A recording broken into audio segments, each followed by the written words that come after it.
ሰላም ለምሳ ወይም ለእራት ልንበላው የምንችለው በፕሮቲን የበለጸገ ቆንጆ ሰላጣን ይዤላችሁ የመጣሁትኝ። የሚያስፈልገን ኮኮምበር፣ ቲማቲም፣ አደንጓሬ ማንኛውም ሊሆን ይችላል፣ አተር፣ ኪናዋ ወይም ደግሞ ሩዝን መጠቀም ትችላላችሁ፣ ድፍን ምስር እና አቮካዶ፣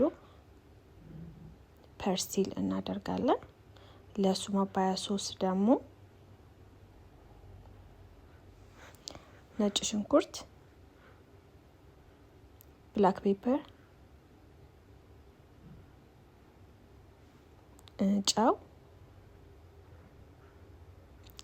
ኦሊቭ ኦይል እናደርጋለን። እኔ የተጠቀምኩትኝ የወይን ቪኒገር ነው። ማንኛውም ቪኒገር መጠቀም ትችላላችሁ።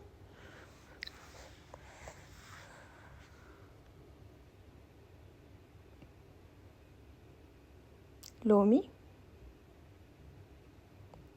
እሱን ሚክስ አድርገን በደንብ አቀላቅለ ነው እንጨምርበታለን ማለት ነው።